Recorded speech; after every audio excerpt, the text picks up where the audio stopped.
Battlefield 1 Turning Tides is going to be coming with a new map update, Heligoland Bight. Now, I want to thank EA for allowing us to get early access of recording this footage, and with that said, that means this is still a work in progress with a lot of things that are probably going to be changed, but more than likely the map is going to look like this. Now, this is obviously an aerial view, but you can see when playing on the ground, the map actually is designed to match that screenshot. While playing, it seemed like it was actually a small map because most of the battles and most of the things you're going to be doing is using the little torpedo boats or even using an L-class destroyer and just moving around the map with vehicles essentially, or even being in a plane.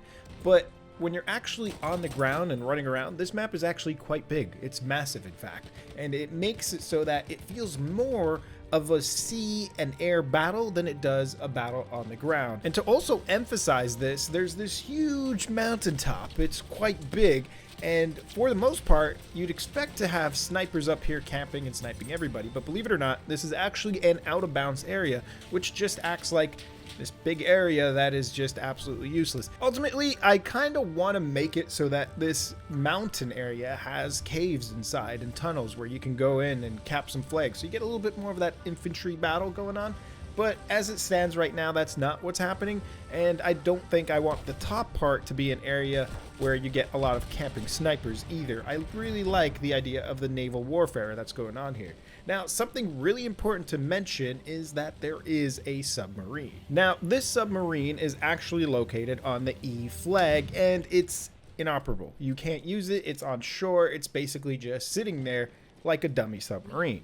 But as we've seen before in previous DLCs, DICE kind of likes to hint at what's going to be coming, like we've seen with the Russian DLC, where we see a vehicle off to the side that actually became a usable vehicle. So it's more than likely that we're going to probably see in the future a submarine, and this is their way of hinting at it. And I think that's actually pretty cool and something that I definitely like to see. And speaking about sea vehicles, there's a new L-class destroyer. We're used to seeing the Torpedo Boat destroyer, but now there's a mine layer, which hosts just one seat less than the torpedo destroyer, but it is really cool in the sense of the mines that it's being put out.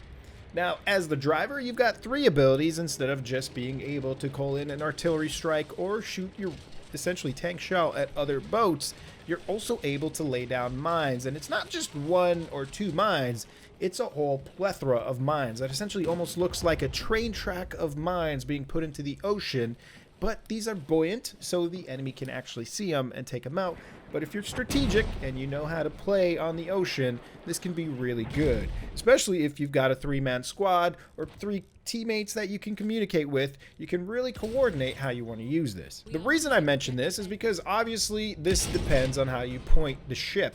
The 2 seats in the back, one is an AA, but also is able to shoot torpedoes.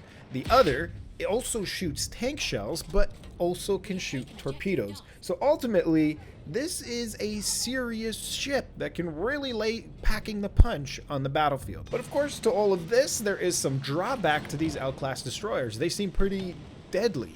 But the torpedo boats, from what I've seen, only really need to take about 4 torpedoes to take it out, meaning take a shot, wait for it to reload, take another shot, and it's going to be a goner. So, do I think it should be like that? No. I think this should take about 6 torpedoes to take it out, because eventually people are going to get smarter, and we've always seen this in Battlefield titles. They're going to start teamworking. Heck, 2 boats is all you need to take out a ship, and they're pretty agile and hard to take out. So ultimately, I'd like to see the L-class destroyer be a little bit stronger than what we're seeing here. The next thing we're also going to be seeing is that the bombers, if you remember, have a torpedo variant which nobody has ever used, and it's going to be very useful in this DLC. But what makes this so important? It's not necessarily just the fact that you can use the torpedo to take out the boats or the L-class destroyer, it's the fact that bombers are a lot easier to pilot now. It no longer feels like you're flying a cow that any turn you make suddenly wants to plummet into the ocean or into the ground. It actually is a fun plane to fly. It actually started to feel like an AC-130 or something equivalent to it, because if you've got a teammate who can be on the front and a teammate on the back, you can do wonderful circle strafes around objectives, allowing your team to take out the enemies. But keep in mind, this also comes with a drawback. Although they buffed the piloting, it's now a lot easier to take out. Now, could it be that I had a lot of damage already, or could it be that they're going to change the way this works? It's possible, but from what it seems like, the bomber is now a little bit weaker, but a little bit easier to pilot, and I think that is perfect for increasing the level of teamwork we're going to be seeing in the game. The torpedo boats also came with a little bit of a buff, in the sense that the shield on the front for the front gunner is now gone, allowing him to have a wonderful wide field of view, and this works perfect for taking down troops or even taking down ships along the way, and it is quite freaking powerful. So I kind of feel like they might nerf this a little bit, in the sense of rather than reducing and restricting the view, probably reduce the damage or the rate of fire that this is going to be able to shoot at, because man, does it really pack a punch. And if you've got a good team with you and a good squad mate with you in that boat, you can really lay down some good fire against your opponents. We're also seeing a game mode of Conquest Assault, where if the Royal Marines, and only the Royal Marines, cap every single flag, the enemy team cannot spawn anymore, and the only way for them to spawn is on teammates, or if those teammates end up capping a flag again. And then what ends up happening is the tickets start to milk down really fast, and the only thing that the Royal Marines need to do is just wipe out the remaining enemies. We control all objectives. Eliminate the enemy to secure victory. Now, I'm not sure if this will go both ways and allow for the German forces to have the ability to do this, but from what I've seen, this is how it went out in this capture session. Lastly, we didn't see any Behemoths whatsoever in this entire battle. Now, preferably, I'd like to see 2 Behemoths, one on each side, right off the bat when the game starts. You'll have Behemoths, L-class destroyers, and all the other boats just going around and having a battle. I think that would make it absolutely an all-out battlefield. Will it potentially change? I hope so. Who knows? And we also didn't get to see any of the new airships that were seen in other maps that we got to mention, like Zeebrugge. But maybe what's gonna probably end up happening is we'll end up seeing submarines being brought in, as I mentioned that DICE hints towards it. Ultimately, I can only really say that a lot of this is still in development and things can change. But what I will also say is there is a lot of lack of cover on this map, so expect to see snipers for those on shore, or maybe even a lot of classes using long-range weapons. Ultimately, it seems like this update is going to have a lot of potential and a lot of cool things are going to be coming to it. Preferably, my only pet peeves is to work on that mountain in the map.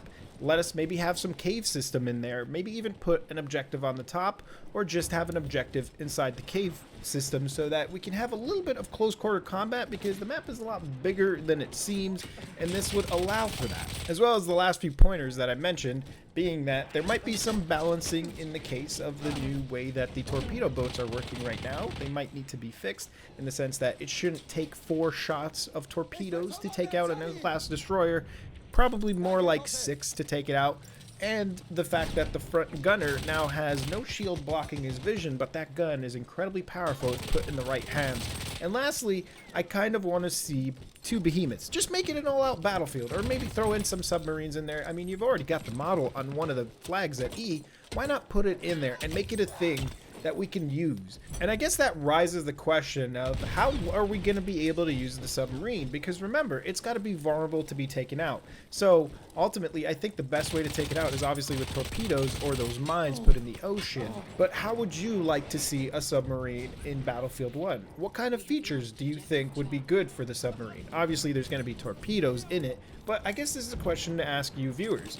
What kind of seats would we be looking at? How many seats would we be looking at? And what cool features do you want to see on a submarine that would be cool? And do you think that the submarine should be a Behemoth or something similar to an L-class destroyer? Let me know in the comments. And with that, I want to say thank you guys for watching the video. Please do leave a like if you enjoyed it. And don't forget to subscribe if you're new to this channel and you want to see some more great content. Check out some videos on screen right now. And I'm going to catch you guys later.